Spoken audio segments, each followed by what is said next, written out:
Hello, and welcome back to the Going Off Track podcast and episode 12 of our spring break sprint. It is supposed to be race day, but we don't have a race in Bahrain today, so we're doing this instead. In case you missed it, this entire series, long story short, is I am diving into old F1 history and F1 lore from before I became a fan midway through the 2021 season, and am helping educate other Drive to Survive era fans about the sport. Yesterday, I broke down the history of F1's first ever champion, Giuseppe Farina, and his unfortunate passing, while also going to drive to an F1 race, to go watch an F1 race. Don't forget to like and subscribe so you don't miss a video in this series and all season long, and so I can continue to inflict my motorsport opinions upon the greater population. And if you are listening on your preferred podcast platform, please don't forget to leave us a 5-star review. Now, in the very first episode, I talked about how this series was going to focus on races and things and stuff that happened before I became an F1 fan, which was about midway through the 2021 season. Now, technically, this race happened 6 months before that. So technically, this does fall into the category, even though it is pretty much all drivers that we are familiar with, and this was a featured race in the 2020 season of Drive to Survive. But it's still a really interesting race, and a lot of cool things happened during it, and I want to talk about it anyway, and this is also my series, and I do what I want. So that's why we're covering this, even though it is a lot more modern than some of the other things that we've been talking about all series long. But the 2020 Sakhir Grand Prix, which was where Sergio Perez went from P5 to last to first, all in the span of 87 laps. Now, what is Sakhir? Sakhir is obviously the location of the circuit in Bahrain, but it is also the name for the outer circuit of the Bahrain International Circuit. I'm going to put up here a picture of what the typical Bahrain track circuit layout we usually see every year it looks like. And then over here, I'm going to put up the Sakhir circuit that they used instead, which is the outer circuit of the track. It is a much shorter track. It is only 2.2 miles long, or 3.543 kilometers, whereas the usual track is 3.63 miles, 5.412 kilometers, because nothing can be even. And now the current regulations for Formula One maintain that the race distance has to be 300 kilometers. So that's why they needed 87 laps in order to make that magic number. This track was a lot quicker, a lot faster, only had 11 turns compared to the 15 on the regular track. So we were seeing times, regular lap times that were under a minute long, just because of the track layout, which led to it was kind of like a fun new little gimmick for the drivers. And this happened because of the modified Formula One schedule for the 2020 season. Obviously, there was a pandemic involved, where, if you don't remember and you haven't watched that episode of Drive to Survive, among other things, they canceled the Australia race on the day of, basically, and then the world shut down. And when they brought Formula One back, they ended up having to, on a number of tracks, including in Austria, in Italy, and in Bahrain, they basically put up double duty, where they had races on back-to-back weekends on the same track. So the first race of the weekend was the typical Bahrain Grand Prix, and the second race of the weekend was the Sakhir Grand Prix. Now, we had some very interesting changes to the grid. Obviously, a lot of the drivers that you know now in 2026 were still on the grid in 2020. Mercedes, Lewis Hamilton was still driving for Mercedes at the time, but Lewis had tested positive for COVID right before that race, so he had to step out. And George Russell, who was driving for Williams at the time, he was deputized to take Lewis's seat, which is basically the agreement that Mercedes and Williams had, as Williams was a Mercedes customer team, and they still are, but this was that time where Williams was basically a training ground for Mercedes drivers, which, within the James Vowles era that we are in now, is what they're moving away from. So we have the likes of experienced drivers like Carlos Sainz and Alex Albon, who were both on the grid in 2020, just in very different teams. Alex Albon was driving for Red Bull, and Carlos Sainz was driving for McLaren at the time. So George was in Lewis's car, and this was actually the race that basically told Toto Wolff that George would be ready for a Mercedes seat when one was made available for him. At Williams, we had obviously George Russell was out to Mercedes, and Jack Aitken, who was the reserve driver, was in his seat. And then the other major changes that we had at Haas, which had nothing to do with any of this, but at Haas, Romain Grosjean was out due to the injuries that he had sustained in the Bahrain Grand Prix, which was when he crashed and his car exploded and he had to escape through a ball of flame. So Pietro Fittipaldi was in his seat instead. He was the reserve driver at Haas. He raced at Sakhir, and then the next race at Abu Dhabi. I talked about his experience in Formula One when we were talking about the F and F1 is for family episode, because the Fittipaldis are all over motor racing and motorsports. So you can check that one out and see the history and lore behind that. Now, Sergio Perez at the time was driving for Racing Point, which was Force India for a while, but then Force India went into administration because the owner went bankrupt. It was a whole thing. We have the genealogy series. It's linked above and down in the show notes that will dive into every iteration and existence of the team. But at the time, it was called Racing Point. And going into this race, we're talking about the tail end of the season in 2020. We're gearing up for 2021. Everybody's signing contracts. And Racing Point has announced, among other things, that they are going to be rebranding in 2021 as Aston Martin, the Aston Martin that we know now, and that Sebastian Vettel is going to be taking Sergio Perez's seat because Sebastian Vettel is leaving Ferrari, which was also a really big deal scandal thing that had happened that season. Now, Sergio Perez qualified for the race in P5. Pretty decent.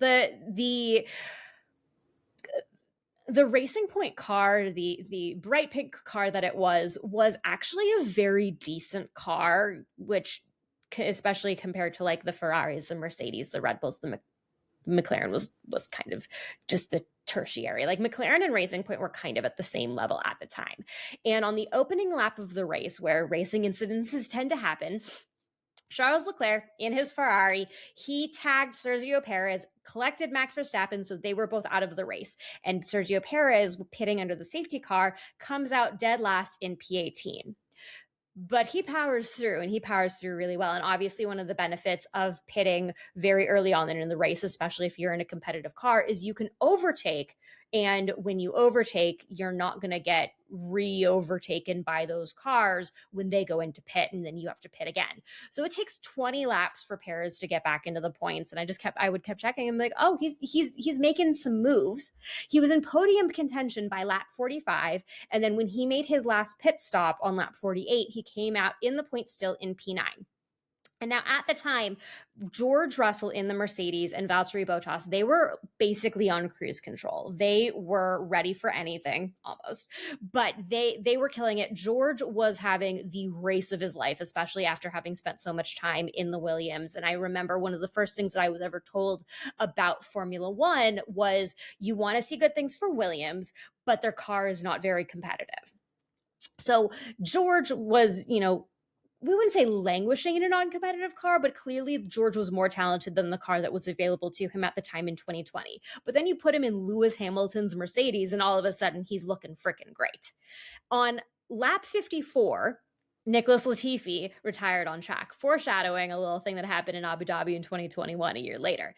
So we have another rash of pit stops. Sergio Perez moves up to P5. He's behind his teammate, Lance Stroll, the other guy who drives at Aston Martin now because his daddy owns a team. So Perez goes onto the radio and says, hey, I think I'm faster than Stroll. Let me try to get Ocon ahead, because Ocon is also having the race of his life in his Renault, and I think was currently in P3 or something.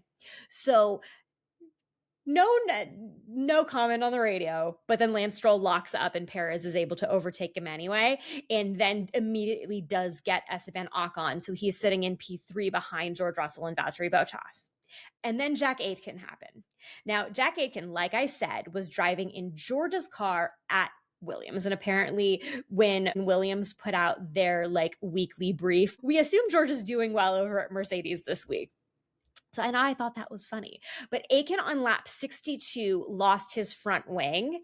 Perez is in P3, 32 seconds behind Valtteri Bottas. This calls for not a virtual safety car, but a full-on safety car, because there were no gaps if the race were to be neutralized at that time in order for the marshals to safely go rescue all the debris on track. Nor did they rescue all of the debris on track, and we'll get there in a second.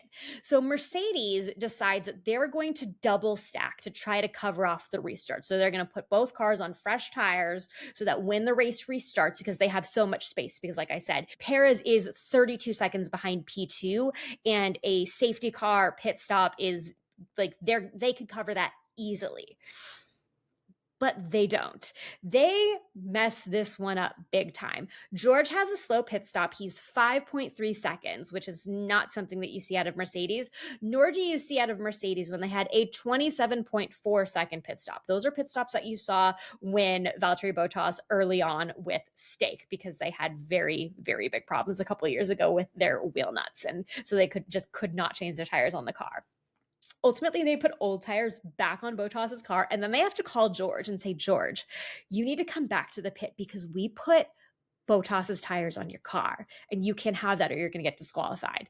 So then he has to pit again. And then another time, because he got a puncture by driving over some debris, and he ends up going into P14 and ultimately does fight his way back into the points for the first points in his career from P14 to P9. But while this is all happening, Sergio Perez, who was last, like by a margin because he had to take a pit stop, he was last on lap 1. He's in the lead on lap 64. And the entire portion of the broadcast now is just going on and on and on about how how can this driver not have a drive for 2021? And even Perez had said going into the race weekend that he was going to unfortunately have to take a year off, but he was making plans to come back on the grid in 2022. Well, here's the thing. And if you watch this episode of Drive to Survive, they did cover this pretty decently. But this is the race and this is the win that got Sergio Perez into the race seat at Red Bull. This was the race that got Sergio Perez into the car that belonged to Alex Albon at the time. Awkward. Sorry, buddy. Clearly, Alex Albon is doing fine at Williams now because he's still racing in F1.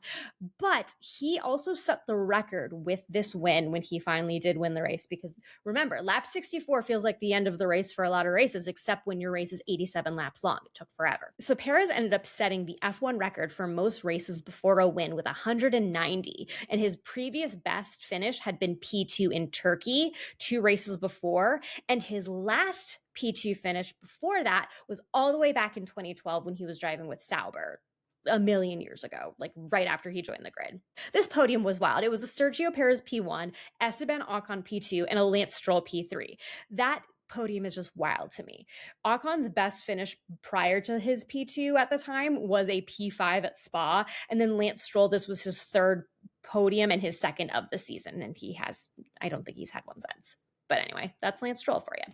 Now, Racing Point, they had a really interesting couple of weeks going from a double DNF in Bahrain to a double podium, and the only double podium that they've ever had, which is just kind of wild. And it really shows you that Mercedes was just that good. And also Bono, who was at the time Lewis Hamilton's race engineer and is now currently Kimi Antonelli's race engineer, he really showed just how he is one of the best racing engineers in all of Formula One with the way that he was coaching George in a car that George has never driven in. And that car was nursing some gremlins also. So to be able to do that, to be able to have George in the position to win a race amongst all this other experience, his experienced co-driver, Mercedes was iconic back in that era of Mercedes dominance.